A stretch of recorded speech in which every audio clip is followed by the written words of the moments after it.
let's talk about politics for a moment and our attraction to China. So a number of years ago, there was a China freeze. You can probably tell me a little bit more about it, share a little bit more about this, Dr. Rod, but there was a bit of a political, trade freeze, I suppose, to especially considering COVID and all those challenges. Now, in Australia, for the rest of the world, one of Australia's biggest tourism is Asia, right? Australia's tourism runs mainly on visitors and tourists from China and the surrounding regions. And so obviously with COVID, that affected things. We got a lot of visitors from other areas and things like that. We do a lot of deals with China. Obviously Australia being close to Asia, there's a lot of deals and trade that goes on in that area. But there was a bit of a freeze that went on. But now the Australian government are noticing, they're feeling the pinch in their back pocket, so to speak, right? And they're now kind of changing some of their strategy, changing some of their trade deals to try to buddy back up to China.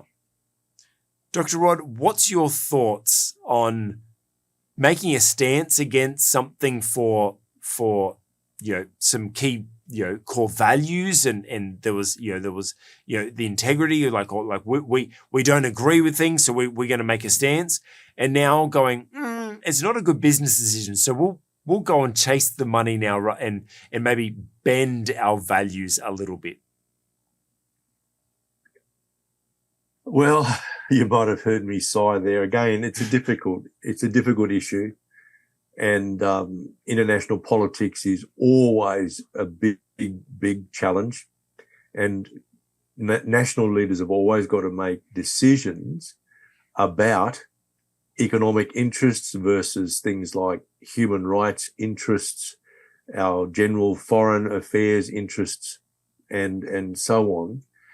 And we're never privy to all of the briefings that senior politicians receive. We're never privy to the conversations they have. What we do know as fact is that for the first time in about 6 years, senior Australian political figures, including our Prime Minister, have been able to meet, albeit briefly, with the Chinese president. Yeah. And we don't know, of course, everything that was discussed, and it was only a very brief meeting, and you really can't take too much from that, other than it's the first one that's happened for quite some time. I do think there are significant moral issues when we deal with any regime that holds to a worldview that is in some ways diametrically opposed to our own. Yeah.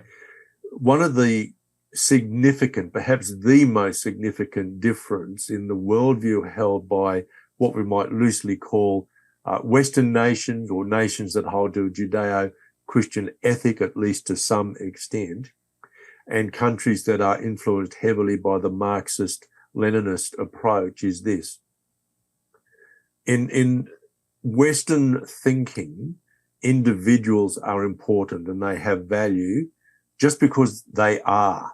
Yeah. And that value really comes from the Christian notion that we are created and loved by God individually. Mm-hmm. So individuals have value, and that has many implications and ramifications in social, economic, and political spheres, not the least of which is what we might loosely call a capitalist economy and a democratic political system. Mm.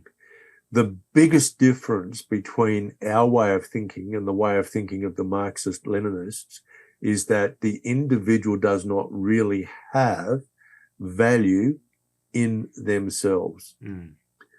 The value of the individual is only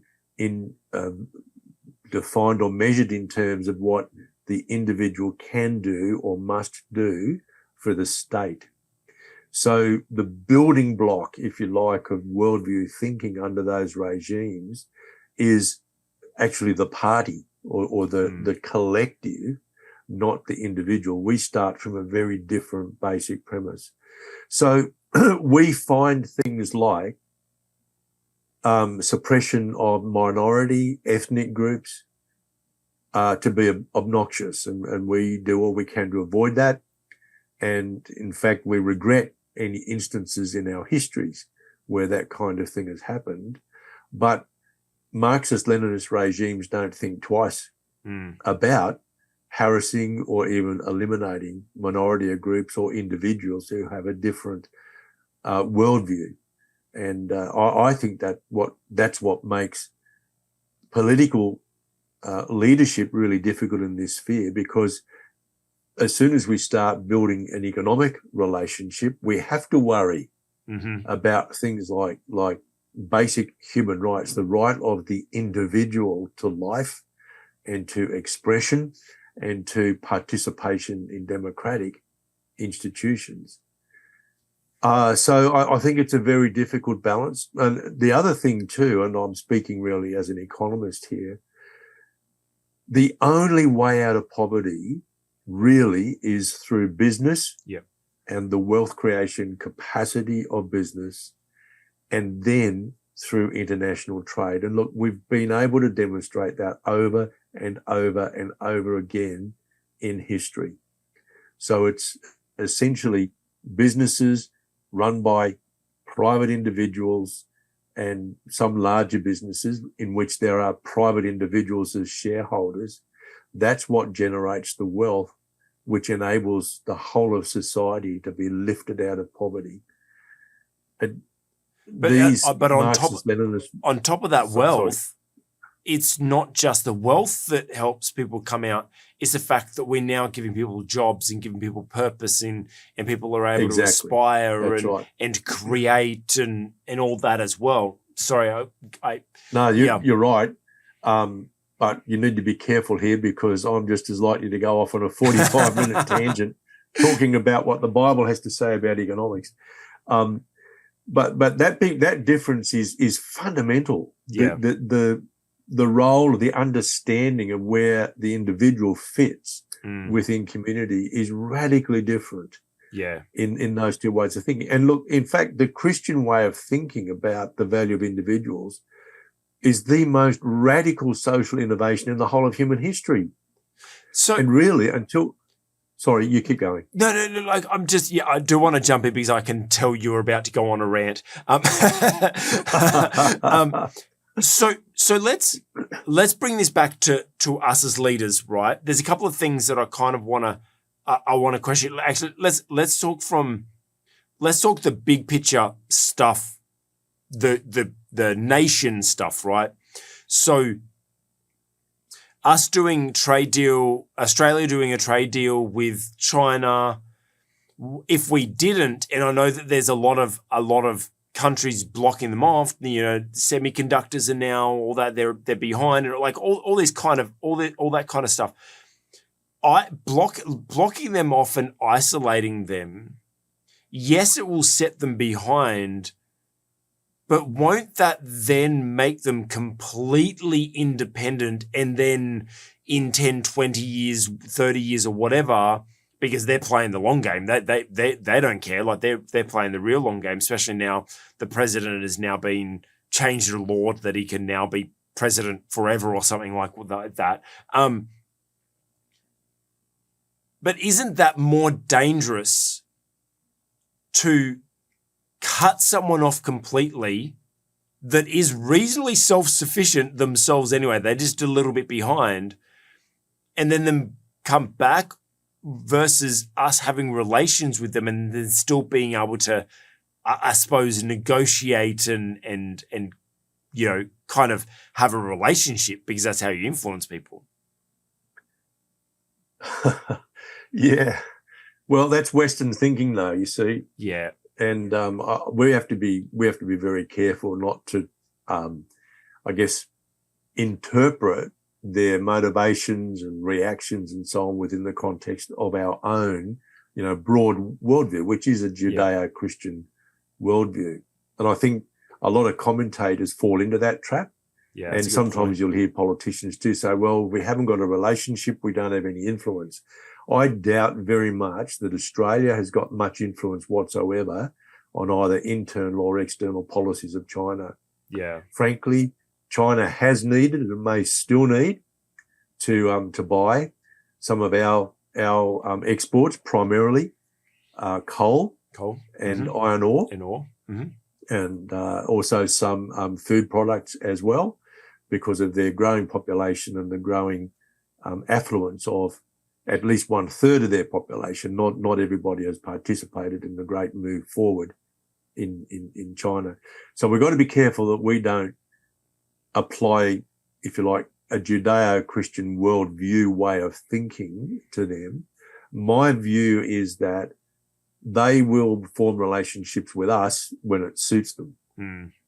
Yeah. And, I think we just need to be aware of that. And the other thing is too, a lot of the media, and I've heard politicians and business leaders and many others say, our disagreements and so on are not with the people, they're with the party.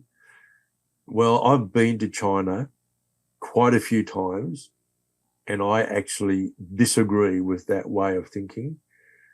I think the truth is that the Communist Party does have a lot of support among the people. Yeah. Certainly many I met, and I used to attend a lot of business meetings. I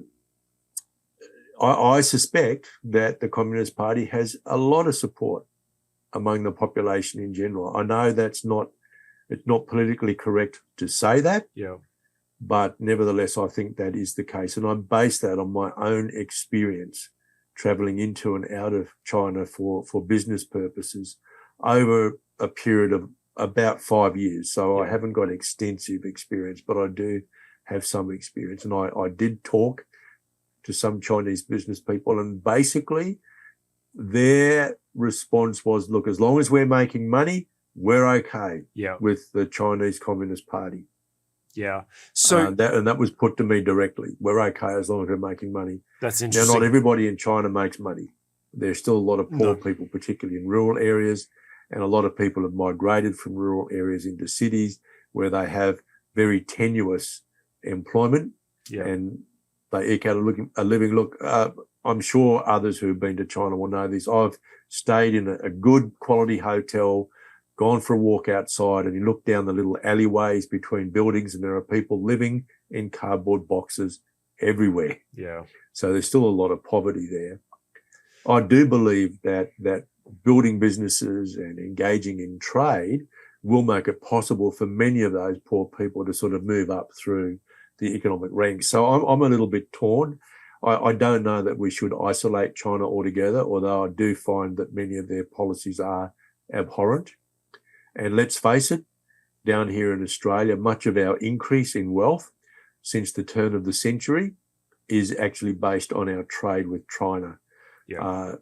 We rely very heavily on them as an export destination, but also we rely heavily on them as a relatively cheap source of a large range of products, but not only cheap products, but they have become very technically skilled as well. Yeah. And very high quality products are now available from China.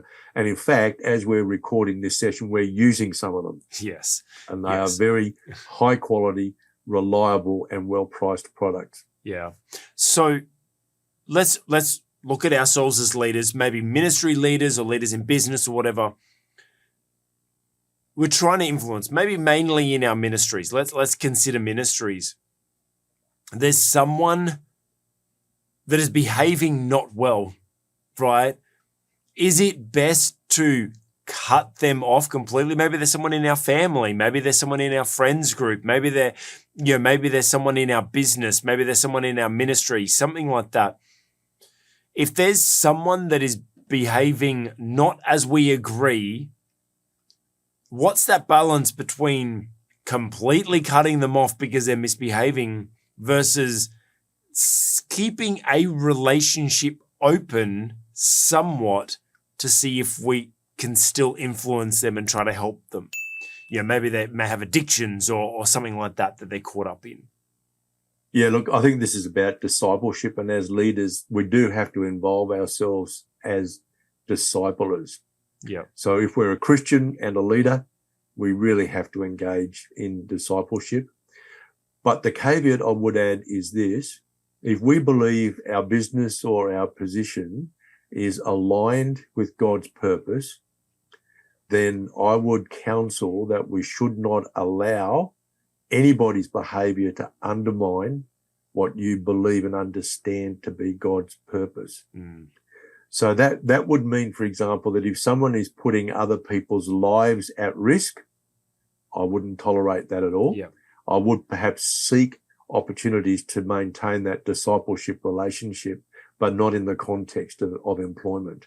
Yeah. Now, if it's somebody who's underperforming, you would tackle that through Management. as it were, the normal channels of things like performance management, which, of course, that's another form of discipleship if you're a Christian leader. But I don't believe that any Christian leader has a responsibility to maintain anybody's job if they're underperforming. Yeah. If they are underperforming in a chronic way, that indicates, well, it would indicate to me that you've got a square peg in a round hole, or vice versa. Yep. And that is going to produce stress both for you, for your organization, and probably for that individual. So you need to do the best you can to help them find their purpose or their assignment, which clearly won't be within your organization. Yes. Because if it was, they wouldn't be underperforming. Yeah. That might cost you in terms of time, and it might cost some money as well. But I think it is important for us to help people make the transition into a position which lines up with their purpose or with their assignment. Yeah, that's good. And if it's not in your organization, so be it. Yeah, that's good. Let's go to another metaphor from this, or like going back to a deal with China, that they don't have the same core values as we do and everything like that. And there's times where we in business might have to make the decision whether to do business with someone that we don't agree, that their values don't align with ours. At what point is it we're doing this deal with China because it's going to bring a lot of money into the country, and, well, doesn't the Bible say that the wicked will store up wealth to hand it over to us? Like at what point do we look at that as a wealth transfer from the wicked to the righteous versus doing a deal with the devil? Look, again, that's really difficult. And, I'd be very reluctant to sort of point the finger at anybody and say, you shouldn't do this or you should do that. It's a nuanced thing. Yes, I agree that business is maybe the most important means by which God does transfer wealth, as it were, from the wicked to the righteous. And we find that statement, of course, in the book of Proverbs. Yes. So it's not an ironclad law. That's something to keep in mind. But yeah, business is one of the ways in which wealth is transferred from some people to other people. Yeah. And if we're Christians in business, hopefully we're righteous. I think we are, because God defines us that way. And so there we're will operating be our businesses in a righteous manner. Yeah. So there will be some transfer. And look, I think we have to be careful about making bold statements like you should never do a deal in China. I know Christians who operate businesses in China, and they operate those businesses within the business as mission framework. So ultimately, they are focused on transforming individuals and communities. Yeah. I know these people to be people of great integrity. They are also taking a significant risk because they're actually running businesses in China. Mm.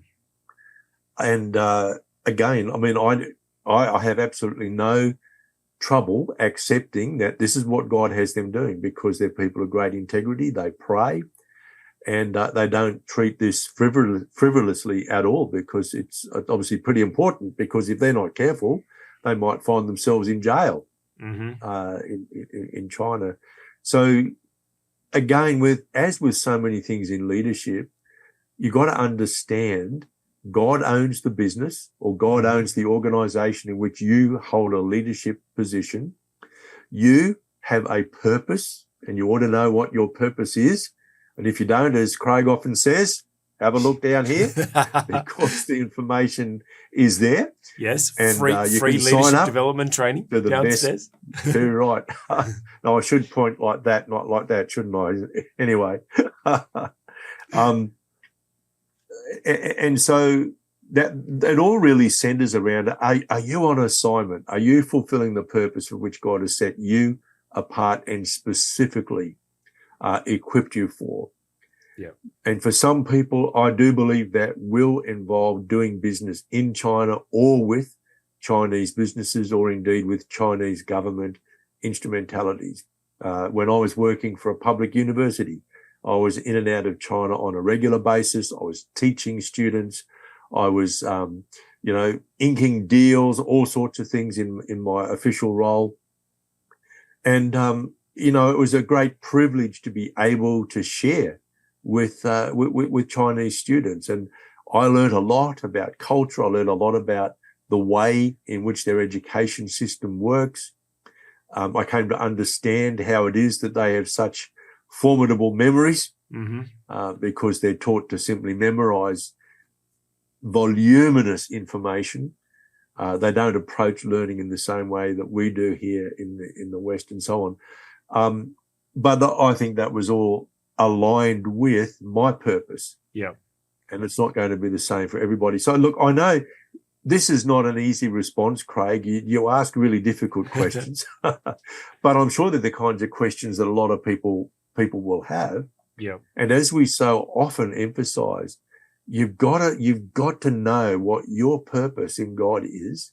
Yeah. Because that then provides a framework. And part of that too, as Christians, you need to know what your bottom line in terms of values is. Yeah. So you need to know when to say no before you have to say no. Yeah, that's good. And I've counseled a lot of people in this area. What is your bottom line? You've got to know that before you enter into any negotiations. So you need to know when to say no before you have to say no.